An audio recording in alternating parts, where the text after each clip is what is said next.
अस्सलाम वालेकुम बच्चों, how are you? Hope all of you are fine, safe and sound. Now we are back today with a new lecture. Hope you had a great and safe Eid. Children, today we are going to start with the history section of our social studies book, and that is chapter number 5. And the chapter is called The British Raj and the Rise of the Muslim Movement. That is on page number 55. This is the chapter which we are going to start. Now this is our history chapter. We start by talking about the Battle of Buxar. हम बात करेंगे Battle of Buxar से, which happened in 1764 and marked the end of Mughal power in India. It also made the British gain control of Bengal and Bihar, which marked the start of the British Raj. ठीक है, इस बक्सर के बाद जो British राज था that was formally going to start. बच्चों, initially जो Britishers थे वो ट्रेड करते थे, गवर्न करते थे थ्रू ईस्ट इंडिया कंपनी, उसके थ्रू वो रूल कर रहे थे.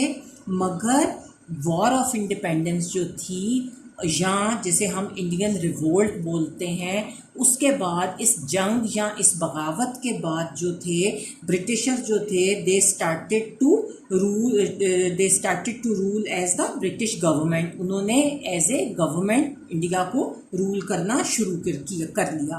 Now we will study about Warren Hasting, Cornwallis and Wellesley.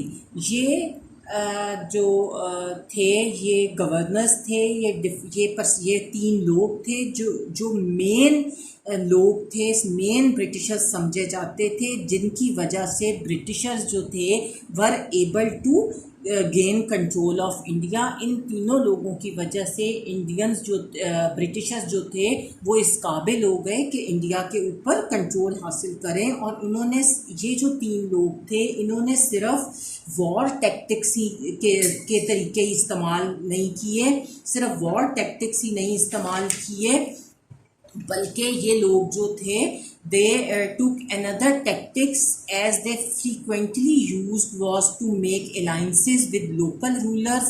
वो वहाँ के लोकल रूलर्स के साथ इत्तेहाद भी करते थे, with the help of which they would easily gain control of those areas. और फिर वो उनके दरमियान घुस के उन एरियाज को easily कंट्रोल कर लेते थे.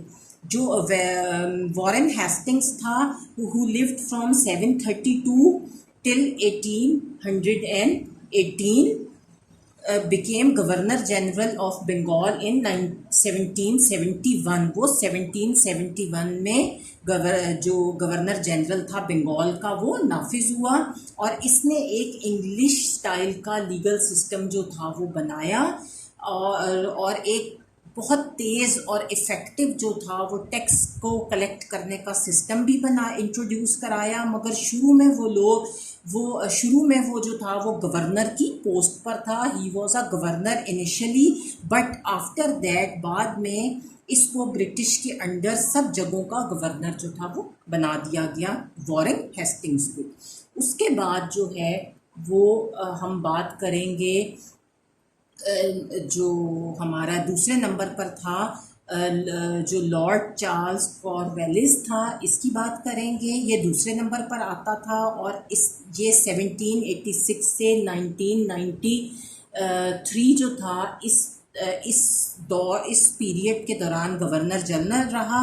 और इसने एक कॉर्नवालिस कोड निकाला, एक कोड बनाया जिसकी मदद से जो था वो ही organise the East India companies. उसने ईस्ट इंडिया कंपनी को ऑर्गेनाइज किया. So his employees would be paid a higher salaries, ताकि उसकी एम्प्लॉयज़ को ज़्यादा अच्छी तनख्वाहें जो हैं वो मिलें. और इसकी बदौलत जो इसके एम्प्लॉयज़ थे उन्होंने गलत और करप्ट जो तरीके से पैसा हासिल करने के गलत और करप्ट तरीके थे उनको बंद कर दिया. और a strict and clean legal system जो था वॉज डिवेलप्ड. एक अच्छा और साफ सुथरा निज़ाम जो था इस एक्ट की वजह से बन गया. अब ये फैक्ट बॉक्स देखें, इसमें वो बता रहे हैं कि believing that Indians were corrupt, वो बिलीव करते थे कि जो हिंदूज़ हैं, जो इंडियंस हैं वो करप्ट हैं, वो फेयर नहीं है और वो केपेबल नहीं है कि वो अपने आप को गवर्न कर सकें, रूल कर सकें।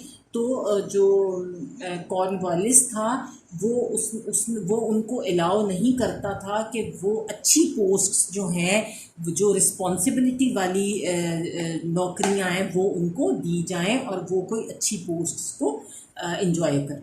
ठीक हो गया। उसके बाद जो था तीसरे नंबर पर लास्टली जो था वो लॉर्ड वेल्सले जो था वो अपॉइंट हुआ as a governor from 1797 to 1805। और ये जो था ही belong to a very well off family, ये बहुत अच्छी फैमिली से बिलोंग करता था और and had an aristocratic background, उसकी बहुत शाहाना जो थी वो बैकग्राउंड थी। और वो जो था उसको वो बहुत ज़्यादा शहनशाहियत को पसंद करता था, बहुत ज़्यादा जो था वो शानदार जो लिविंग स्टैंडर्ड्स थे उनको बिलीव करता था, और जो उसका लव था फॉर ग्रैंड्यूअर, और उसने वो बिल्ड किया बहुत ही खूबसूरत magnificent governor house in Calcutta, and this building was said to be the finest one in whole of the subcontinent. और ये बिल्डिंग जो है ये उसने बिल्ड की थी और ये मानी जाती है कि सब कॉन्टिनेंट की सबसे ज़्यादा फ़ाइन और सबसे ज़्यादा खूबसूरत जो थी वो बिल्डिंग कंसिडर की जाती थी उस वक्त की, उस दौर की। ठीक हो गया जी। Now by the time Wellesley जो था वो उसकी जो थी वो ख़त्म हो गया टाइम, उसकी दौरे हुकूमत जो थी वो टाइम ख़त्म हो गया। तो पंजाब, सिख और राजपूताना जो के जो एरियाज़ थे मोस्ट ऑफ द पंजाब के, वो ब्रिटिश रूल के अंडर जो थे वो आ गए। वो सब एरियाज़ जो थे उसके रूल के बाद वो ब्रिटिशर्स के पास जो थे वो आ गए।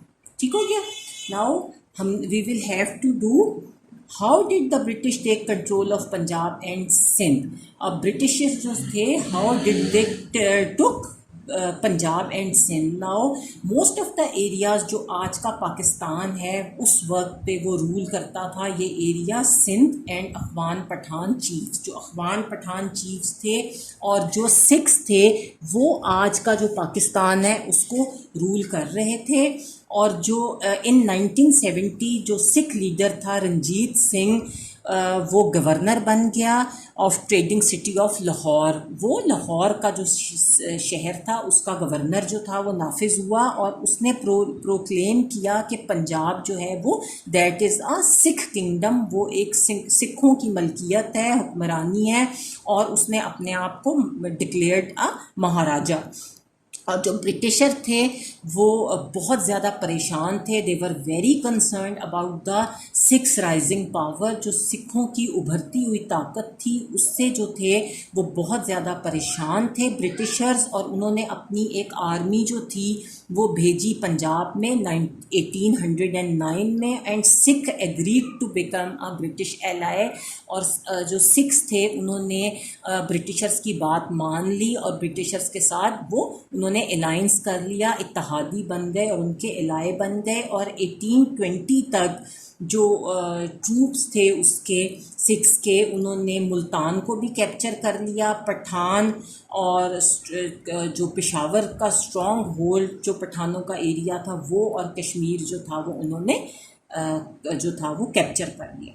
उसके बाद जब जो रंजीत सिंह जो था वो 1839 में ही डाइड, तो हिज फैमिली जो थी वो took power of the area, उसने पावर कंट्रोल कर लिया। और जो ब्रिटिशर्स जो थे now they wanted to take the Punjab, अब वो चाहते थे पंजाब को उनसे हासिल कर लें।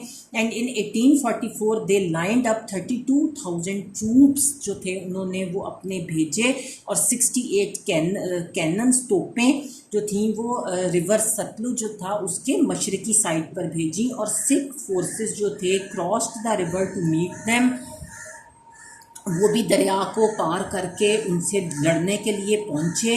और इस तरह पहली सिख वॉर जो थी वो शुरू हुई, जिसमें 20,000 सिख्स जो थे उनके सिपाही जो थे वो मारे गए और यूरोपियन सोल्जर्स भी मारे गए, और ब्रिटिशर्स ने लाहौर को कैप्चर कर लिया in 1848। And there was a Sikh, उसके बाद सिख अपराइजिंग जो थी वो मुल्तान में शुरू हो गई, जिसके बाद सेकंड जो सिख वॉर थी वो शुरू हो गई, और Britishers had defeated the Sikh in Gujarat, उन्होंने गुजरात में उनको हरा दिया सिखों को, और एक एग्रीमेंट किया जिसे ट्रीटी ऑफ लाहौर के नाम से याद किया जाता है, पहचाना जाता है, और उसमें उन्होंने अमन अमान को कायम रखने की एग्रीमेंट कर